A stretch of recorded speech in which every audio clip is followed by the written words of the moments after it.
Okay, meron akong ituturong trick sa inyo sa paggawa ng landing page, no? Na pinakamadaling way para makagawa ka ng landing page. Ito ay trick na ituturo ko ay para sa lahat, no?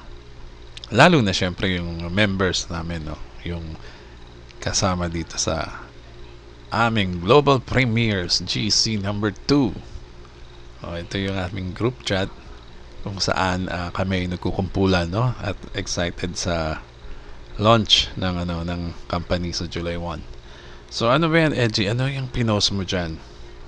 Tignan nyo, pansinin nyo. Ang pinost ko dito sa group chat ay link.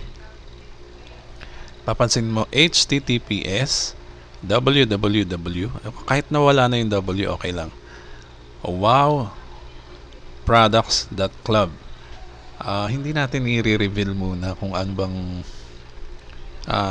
website address, no? Kung ano ba ipopromote natin. Kaya generic yan, wowproducts, no? .club. And then ito na yan, itong URL or page address na to, web page address, ay ito yan. Explain ko sa inyo yan, no? Ganyan ang itsura niyan. Ang web address or URL ay laging may HTTPS yan sa unahan at colon and double slash. Ayan, teka. Ayan, lagi siyang may ganyan, no? HTTPS colon double slash. Tapos, itong wowproducts.club ay ang ating domain name. Yan ang website name natin, no? So, kahit anong product, pwede natin gawa ng landing page dyan.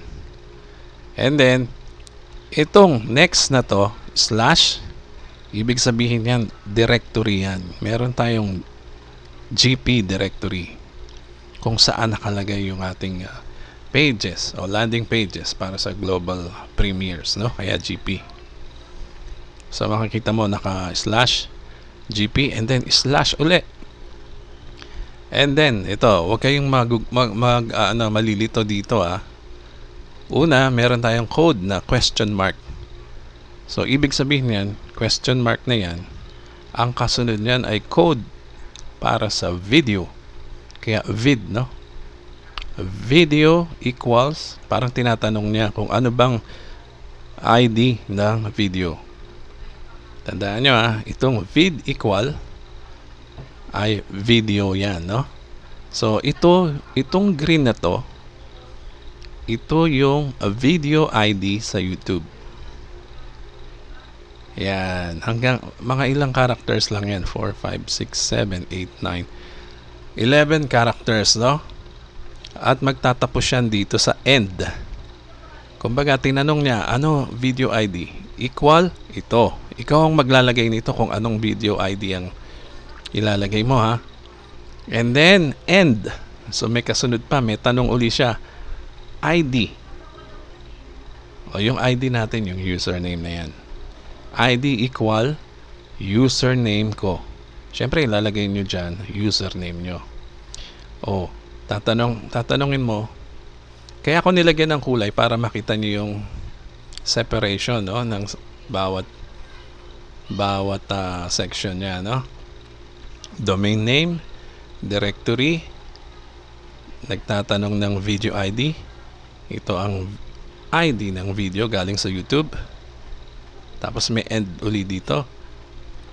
Tinatanong niya yung ID mo, which is the username, and then username na. So, syempre sa browser, isang straight lang ng black. Syempre walang kulay, no? Ganyan ang itsura ng website directory mo o web page directory. So, kung titignan natin yung actual website, ay ganito itsura. Ayan. So, ito na yung landing page, no? So, saan ba makikita yan, Edgy, yung URL na yan, yung website address? Ayun, no? Sa top left. Sa cellphone, may mga browser din ng cellphone, no? So, ganyan din ang itsura.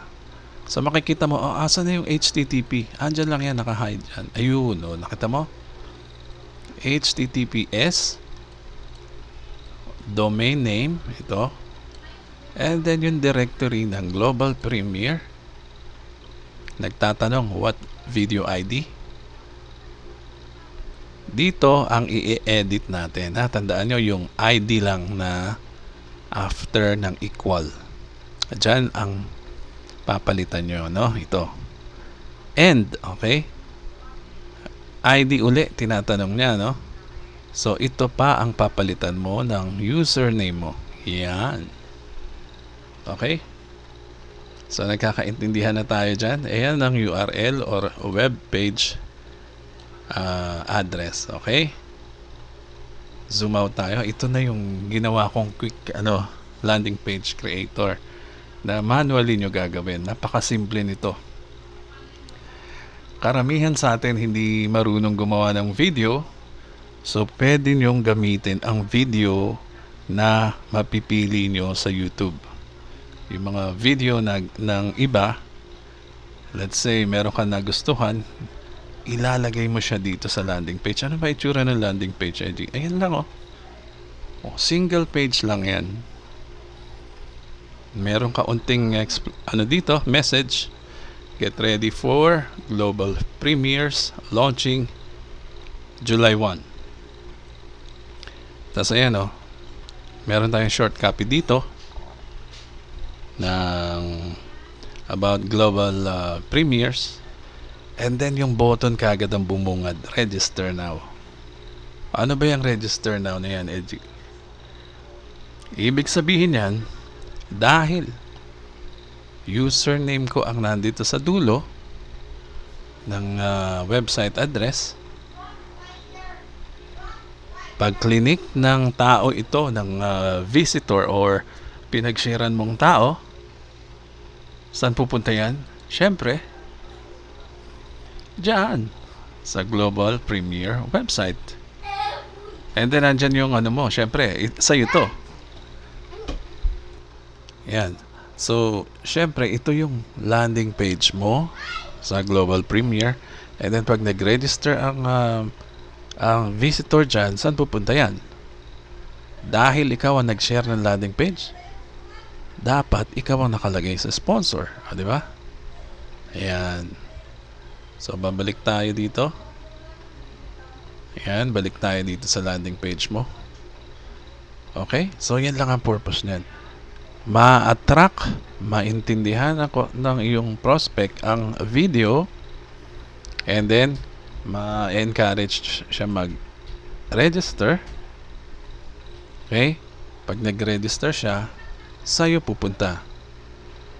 Okay? Malaking tulong ito sa mga member na hindi marunong gumawa ng video. Kasi any video Okay, may tanong ka, no? Edgy, paano naman yung paano naman yung yung tao doon, no? Sa kanyang video yan. Paano kung i-click nung visitor ko yan? Di pupunta yan sa YouTube channel niya. Sige, i-click natin, ha. Pag clinic ng tao ito, click natin. Saan pupunta ka mo? Sa'yo pa rin, sa Global Premiere. Global Premiere landing page mo pa rin, no? Don't worry. At safe yan, okay? And then, Edgy, paano kung piniplay ko na tong landing page na to? Did you know? Tapos nag-click siya dito.